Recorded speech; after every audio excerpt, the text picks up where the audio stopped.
Hello tout le monde, j'espère que vous allez bien. Je suis très contente de vous retrouver aujourd'hui pour les points décoratifs. C'est une question qui m'a été souvent posée sur YouTube.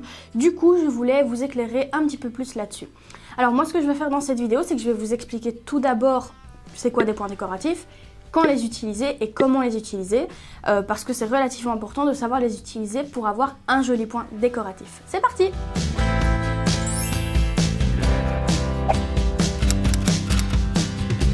Tout d'abord, un point décoratif c'est quoi? C'est donc, comme son nom l'indique, un point décoratif, c'est pour décorer votre tissu. Donc vous avez les points de base qui sont donc le point droit, le point zigzag, le point jersey.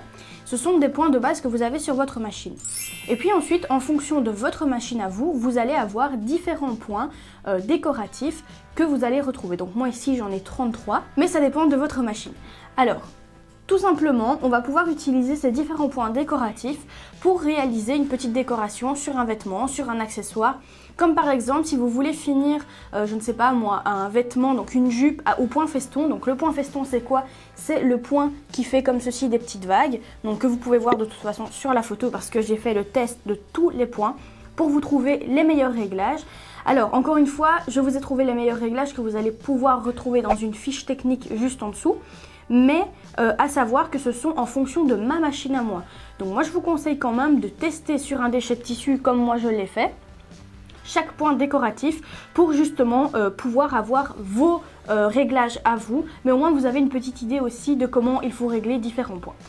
Alors par exemple, vous pouvez mettre aussi un point décoratif sur un bavoir. Si vous avez un bavoir pour enfants, vous pouvez par exemple le couper en deux avec une ligne de points décoratifs. Donc voilà, le point décoratif sert, comme son nom l'indique, de toute façon à décorer. Là, je vous apprends rien du tout. Alors je ne vais pas vous montrer bien sûr pour chaque point quel réglage il faut faire parce que tout est dans le récap de la fiche technique juste en dessous. Ça prendrait une vidéo de 35 heures, hein, on est d'accord. Mais je vais quand même vous montrer quelle molette il faut changer. Donc tout d'abord, on va rapprocher. Donc ici, on a la première molette où on va régler du coup la longueur de point. On a aussi celle-ci où on va régler la largeur du point. Et on a celle-ci où on va régler notre point qu'on veut tout simplement choisir. Alors, on peut constater qu'ici, on a donc le A jusqu'au K. Donc jusque là, pas de souci, on bouge juste du A au K. On choisit tout simplement ce qu'on veut. Et on règle avec notre longueur et notre largeur de point pour avoir le point désiré. Ensuite, ici, on peut voir qu'on a le S1 et le S2.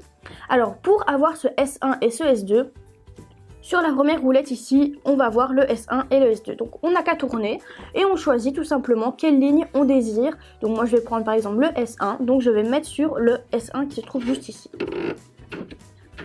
Encore une fois, à savoir que ça, c'est sur ma machine à moi, mais sur la vôtre, ça peut être totalement différent. Donc, si vous n'avez pas le même système, n'hésitez pas à me poser des questions parce que j'ai aussi une électronique. Donc, je peux éventuellement faire une vidéo sur l'électronique. Mais voilà, dans le principe d'une mécanique, ça se passe comme ça. Donc, une fois que je suis sur le S1, je vais donc choisir dans ma colonne, dans ma ligne, pardon, ici, le point que je veux. Par exemple, je sais pas, je veux le point D. Je vais me mettre, ben voilà. Hop, je me mets sur le point D. Donc je suis en S1, point D. Du coup, je suis sur les points décoratifs, donc en forme de triangle. Et vous faites ainsi en fait pour chaque point en réglant bien sûr votre largeur de point. Donc ça, c'est très important aussi. À savoir aussi que vous pouvez régler la tension en fonction de l'épaisseur du tissu sur lequel vous travaillez avec vos points décoratifs. Donc voilà, j'espère que cette petite vidéo a pu vous aider à mieux gérer les points décoratifs. Encore une fois, il est toujours préférable de faire un test avant sur un déchet de tissu comme moi je l'ai fait pour trouver tout simplement vos réglages à vous en fonction de votre machine. Alors si vous avez les mêmes réglages que moi, c'est que vous avez la même machine que moi. Donc du coup, vous pouvez retrouver la fiche technique qui se trouve juste en dessous. Vous pouvez la télécharger, elle est donc au format PDF. Si maintenant vous n'avez pas la même machine que moi, vous allez pouvoir vous orienter bien sûr en fonction de mes réglages. Mais voilà, il est toujours préférable de faire en fonction aussi de votre machine. J'espère vraiment que cette vidéo vous a plu. Si vous n'êtes pas encore abonné à la chaîne, surtout n'hésitez pas à le faire. C'est sur le petit bouton s'abonner et la petite cloche aussi pour être tenu au courant de toutes nos vidéos qui sortent. Si la vidéo vous a plu, n'hésitez pas à laisser un pouce vers le haut, ça fait toujours plaisir, ça nous encourage à continuer nos vidéos pour vous aider. Moi je vous fais plein de gros bisous, merci d'avoir suivi cette vidéo jusqu'au bout, à bientôt!